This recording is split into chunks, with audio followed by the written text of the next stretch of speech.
साथ में पूरा नभमंडल गुंजायमान होता है। एक गोपी ने देखा, बात चल गई। पुनः जैसा रथ कन्हैया जिससे गए थे ना, वैसा रथ आया हुआ है।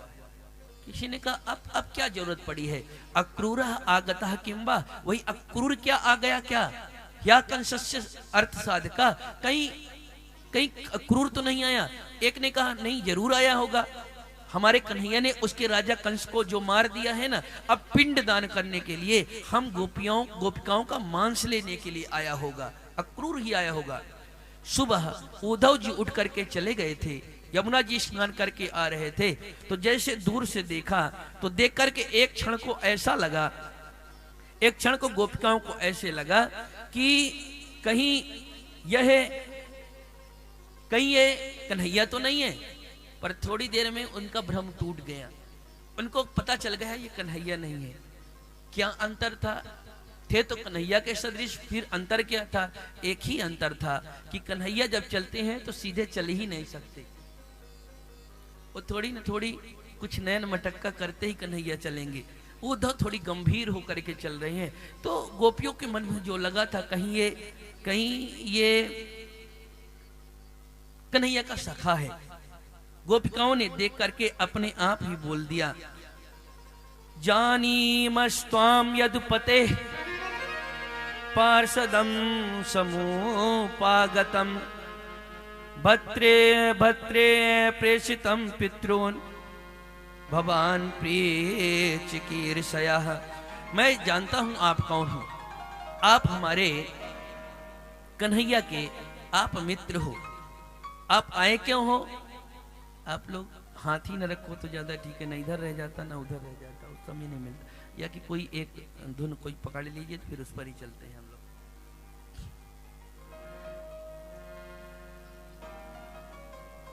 हम जान गए आप कौन हैं। आप हमारे यदुपति कन्हैया के आप मित्र हैं, आपका स्वागत है।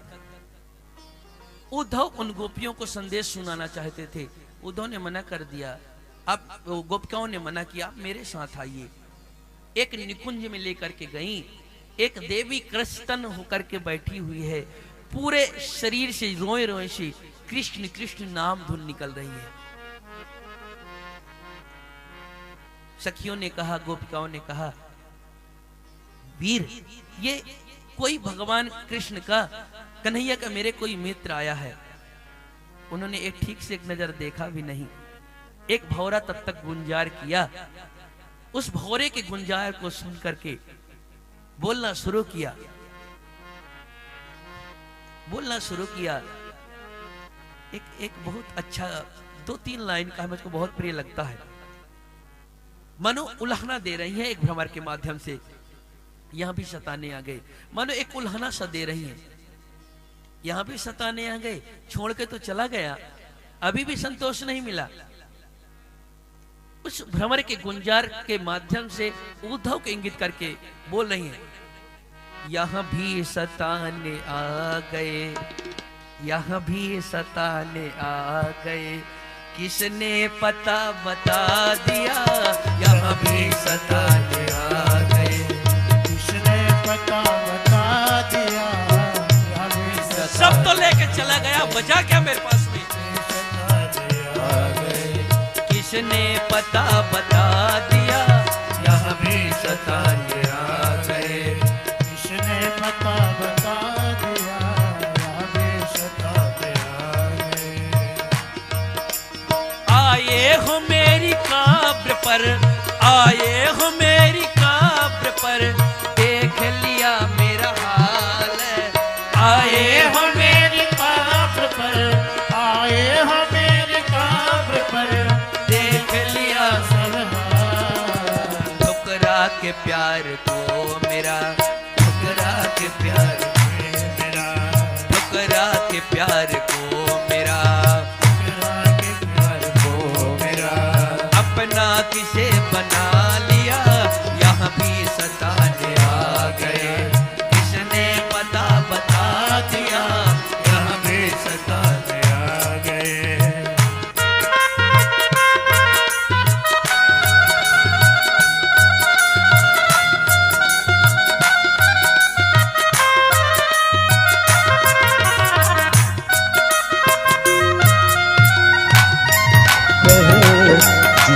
सत्संग हरदम पसंद है, जिसको सत्संग हरदम पसंद है, उसको हर घड़ी आनंद है।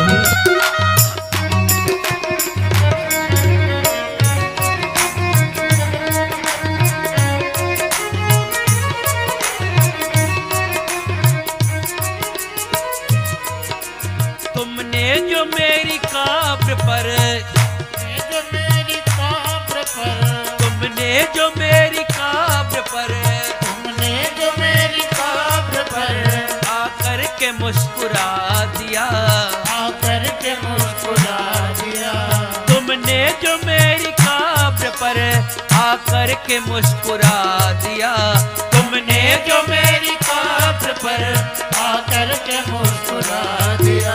बिजली चमक गिरे पड़ी, बिजली चमक गिरे पड़ी, बिजली चमक गिरे पड़ी, सारा कफन जला दिया, बिजली चमक गिरे पड़ी, सारा कफन जला दिया, यहाँ भी सताने आ गए, किसने पता बता दिया, यहाँ भी सताने आ गए, किसने पता बता दिया, यहाँ भी सताने आ गए।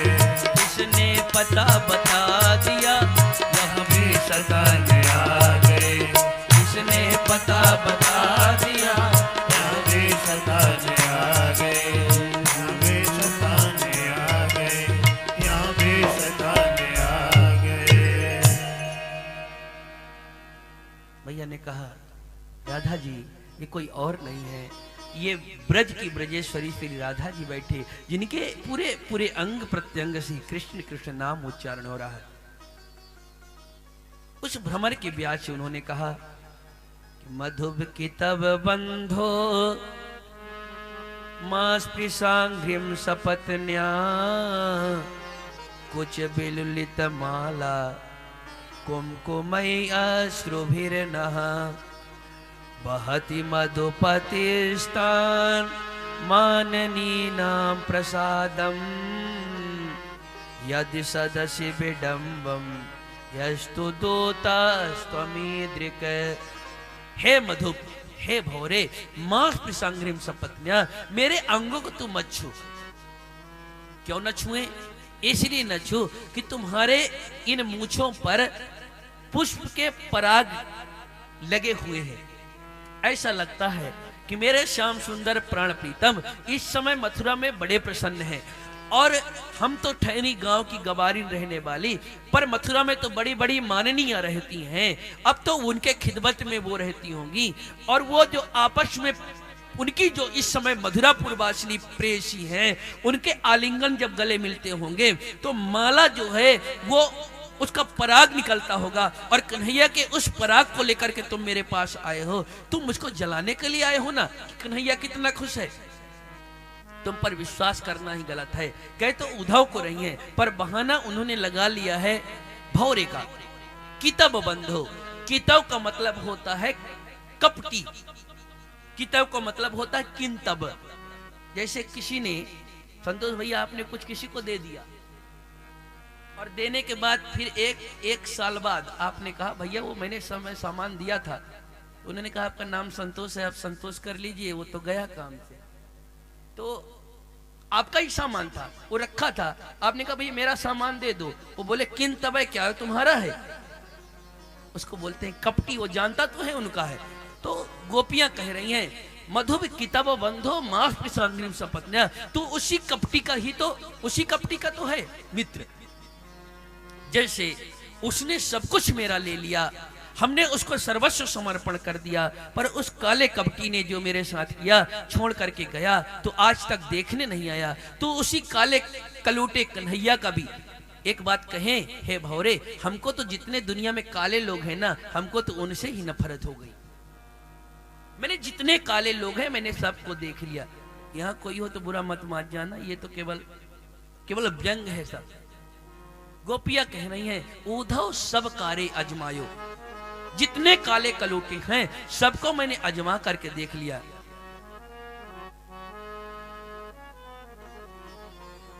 सबको मैंने काले कलूटों को देखा, अरे उद्धव सब कार्य अजमायो, उद्धव सब कार्य अजमायो, उद्धव सब कार्य अजमायो। इसको देखे, मैंने सब काले को देखा। कोयल का सुत कागा पाल्यो, कोयल का सुत कागा पाल्यो, कोयल का सुत कागा पाल्यो, कोयल का सुत कागा पायो। हंसी हंसी कंठे लगायो, उद्धव हंसी हंसी कंठे लगायो। जमे पंख जब लगे उड़ने वह, जमे पंख जब लगे उड़ने यह, जाति को पछतायो। हाँ जाति न को पछतायो। सबका दे अजमायो, रे उद्धव सबका दे। और क्या किसको पाले? काला नाग मदारी पाल्यो, काला नाग मदारी पाल्यो, काला नाग मदारी पाल्यो, काला नाग मदारी पाल्यो, काला नाग मदारी पाल्यो। हंसी हंसी दूध पिलायो, उद्धव हंसी हंसी दूध पिलायो। जब सुध कीन्ही अपने कुल की, जब सुध कीन्ही अपने कुल की, अगुलिन में डस खायो, रे उद्धव रे उद्धव सबका रे अजमायो, रे उद्धव सबका रे अजमायो। तुम भी तो भौरे हो, तुम्हारी भी तो एक ही गति है। तुम फूलों के पास जाते हो, उनके पास बड़ी बड़ी मिन्नतें करते हो। मत निखरा है रूप तेरा कमल मुखड़े से, मन भौरा मड़राता है। तेरे ही समीप जाता है विवश प्रेम में, गुन गाता है। अब तो कृपा कर खोल प्यारे पंखुड़ियों को, कोई अपने आशिक को इतना सताता है। हो गई कृपा तो सच कहता है अनुराग, भौरा रात भर का गुलाम बन जाता है। आप कृपा करोगे तो मैं आपको बहुत प्रेम करूंगा। तुम जब पुष्पों की प्रशंसा करते हो, पुष्प सोचते हैं मेरा पराग तो नष्ट होना ही है, पर तुमने जो प्रेम किया है, तुमने जो मुझको समझा है भौरे, तो तुम्हारे समान किसी ने मेरे पराग की कीमत नहीं समझी। जब तुम इतना प्रेम करते हो तो सारे पराग को ले जाओ, वो तो तुम्हारे प्रेम में डूब करके अपने पंखुड़ियों को खोल देता है। तुम जी भर के पराग लेते हो जब तक तुम्हारा मन नहीं भरता, और जैसे तुम्हारा मन भर गया, पराग लेते समय तो बड़ा अन्य बिन्ने करते हो, भन भन करके आसपास रहते हो, पर जैसे पराग मिला तुम्हारा पेट भरा, तो एक बार लौट करके कब आओगे कि नहीं आओगे, फिर वहां से उड़ के चले जाते हो, फिर पूछते नहीं। तुम्हारी भी तो यही हालत है। काला भौरा रस का प्रेमी, काला भौरा रस का प्रेमी, काला भौरा रस का प्रेमी, काला भौरा रस का प्रेमी। डाल डाल पर जायो रे उद्धव, डाल डाल पर जायो रे उद्धव। पुष्प बिचारे ताकत रही गे, भौरा पास न आयो रे उद्धव, भौरा पास न आयो। सबका रे अजमायो रे उद्धव, सबका रे अजमायो रे उद्धव। सब काले कलूटे को देख लिया, और ने कहा दूसरे को तो बता दिए, अपनी ही तो बता दो। गोपिकाओं ने कहा मैंने भी काले कलूटे से प्रेम किया तो मुझको भी फल मिला। हम जो प्रीति करी मोहन संग, हम जो प्रीति करी मोहन संग, हम जो प्रीति करी मोहन संग, हम जो प्रीति करी मोहन संग, बार बार पछतायो रे उद्धव, बार बार पछतायो रे उद्धव, सबका रे अजमायो रे उद्धव, सबका रे अजमायो रे उद्धव, सबका रे अजमायो, सबका रे अजमायो। हम जो काले कलूटे के चक्कर में पड़े थे इसलिए बाबरी होके ढूंढ रही है, इसलिए मांस प्रसांग्रिम सपत्न्या मुझको छुओ नहीं, उसका छूना मुझको अच्छा नहीं लगता। हे भौरे, चाहती तो मैं भी हूं कि उस काले कलूटे को भूल जाऊं, पर करूं क्या, मैं करूं क्या, मैं विवश हूं। सकृत धर सुधा स्वाम, सकृत धर सुधाम स्वाम, मोहिनीं पाययित्वा, सुमनस इव सद्यस त्यजेस्मान् भवाद्रिक, परचरति कथं तद पाद पद्मं तु पद्मा, यतिबत हर्त चेता उत्तम श्लोक जल्पैः। मैं उसको भूल तो जाना चाहती हूँ, पर वो है ही ऐसा, एक बार जिसने जीवन में उसके अधरोष्ट का पान कर लिया, उसको स्वीकार कर लिया, फिर भुवन मोहिनी पाई इत्वा, फिर एक बार जो उसके वशीभूत हो गया, परिचरत कथायाम, वो उसके बिना रह नहीं पाता। मुझको तो आश्चर्य ये होता है कि चंचला लक्ष्मी जो एक जगह कहीं टिकती नहीं, चलती रहती है, इस छलिया के झूठे के चक्कर में एक जगह कैसे रह गई, हमको तो विश्वास ही नहीं होता है।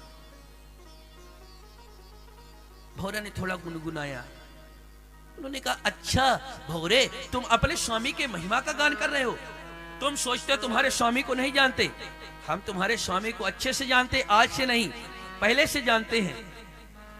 मृग यूरिवे कपिद्रम बिव्यधे लुब्ध धर्मा, स्त्रियं कृत विरूपा स्त्री जितः कामयान, बलिमपि मलिमत्वा बेट यद ध्वांत वदयः, तदलमसित सख्यैर्दुष्टजत तत्कथार्थ। पहले रामावतार में जब आए ना, तब एक भाई भाई की झगड़ा हो गया, सुग्रीव बाली का भाई भाई का झगड़ा हुआ, तो उसमें दोनों भाई को मिला भी सकते थे, पर इन्होंने मिलाया नहीं, इन्होंने तो एक भाई सुग्रीव की तरफ मिल करके बड़े भाई को मार दिया। यही इनका त्रेता युग का काम है। अब कोई सुंदर लगा तो कोई किसी को प्रेम कर ले, इसमें तो कोई बुराई है नहीं। शूर्पणखा इनके रूप सुंदरता को देख करके मोहित हो गई, वो तो बेचारी इनके से विवाह करने के लिए आई थी, इनसे तो विवाह को बन नहीं पड़ी, इन्होंने उस सुंदरी की बेचारी के नाक कान को और काट लिया। जब इन्होंने शूर्पणखा का नाक कान काटा था, ताड़का और पूतना को मारा था, तभी जान जाना चाहिए था कि यह स्त्रियों के कट्टर शत्रु हैं, इससे प्रेम करना ही नहीं चाहिए था। पर हम भी चिगनी चुबड़ी बातों में न जाने कैसे फंस गई। ये तो केवल त्रेता की बात है, इनका ऐसे ही रहा। सतयुग में भी, सतयुग इत्यादि में भी इनका ऐसा रहा। ये बलि महाराज के यहाँ एक बामन बनकर के, छोटे से बामन भगवान बन के चले गए। बलि महाराज तो बेचारे मोहित हो गए, इनसे कहा जो इच्छा हो मांग लो। वो तो समर्पण के साथ देना चाहते थे, पर इन्होंने क्या किया, बामन बन के मांगने गए, 54-56 बन करके पूरे ऊपर आकाश को नापा, पाताल को नापा, और जिसने सब कुछ दिया उसको बांध करके इन्होंने पटक दिया। ये इनका काम है सतयुग का। ये हमेशा ऐसे ही कुछ करते रहे। भौरा फिर गुनगुनाया। भौरे ने मानो कहा, गोपिकाओं जब इतना नफरत ही करती हो श्याम सुंदर से, तो फिर ये उनकी बार बार कथाएं क्यों गाती हो, चर्चा क्यों करती हो। गोपिका कहती हैं बस यही तो विडंबना है भ्रमर। उस काले कलूटे छलिया के बिना तो हम जीवन धारण कर सकती हैं, पर उस काले कलूटे के बिना कथा गाए, बिना उसके चरित्र के हम जीवन को धारण नहीं कर सकती। दुस्त्यजत तत्कथार्ता, हम उसकी कथा को नहीं छोड़ सकते।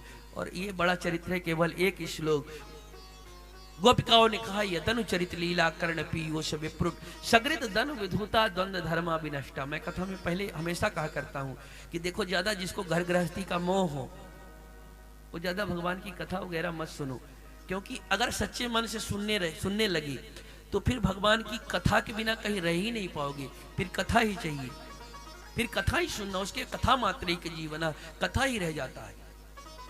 यदनुचरित लीला कर्ण पीयूष विप्रुट, 1000 बार सुनने की जरूरत नहीं। सकृत मतलब एक बार आपने सुन लिया तो फिर घर द्वार के रह नहीं जाता।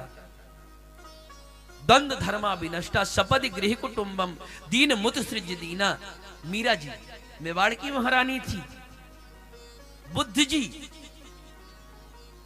ऐसे अनेक उदाहरण है। रूप गोस्वामी, जीव गोस्वामी, बड़े बड़े महापुरुष हुए जो बड़े बड़े रियासत से थे, पर इस काले कलूटे कन्हैया की कथा सुन लिया भगवान की तो घर द्वार सब कुछ छोड़ दिया। ऐसी लागी लगन मीरा हो गई मगन, वो तो गली गली हरि गुण गाने लगी। बैठी संतों के संग रंगी मोहन के रंग, अपने प्राण प्रीतम को मनाने लगी। कोई रोके नहीं कोई टोके नहीं, वो तो गोपाल गिरधर गाने लगी। सब छूट जाता है साहब। उद्धव ने सुना, सुनने के बाद उद्धव अपने ज्ञान की भी बड़ी चर्चा किए, पर गोपिकाओं ने जो कहा वो हम बता देते हैं। गोपिकाओं ने कहा, उद्धव संभालो ज्ञान की गुदड़ी, बसे यहां प्रेम दीवाने, फाड़े ज्ञान का पर्दा। संभालो ज्ञान की गुदड़ी, यहाँ रहते हैं मस्ताने, फाड़े ज्ञान का पर्दा, बसे यहाँ प्रेम दीवाने। ये अब तुम किसको ये तमाम कथाएं सुना रहे हो? उद्धव मन न भयो 10-20, एक मन रहो सो गयो श्याम संग, को अपराध है ईश। तुम्हारे प्रवचन को ग्रहण करने वाला मन है, वो मन तो काला कलुट्टा चुरा के मथुरा में बैठा हुआ है। तुम्हारा ब्रह्म ज्ञान कौन सुनेगा? बड़ी चर्चा हुई है। और गोपिकाओं ने ब्रह्म ज्ञान की चर्चा कर रहे थे, तब तक गोपिकाओं को याद आ गया, वो विरह की दशा में इतनी व्यथित हुई कि तदात्म भाव इकट्ठा जैसे प्रकट हो गया। जुदाई का जो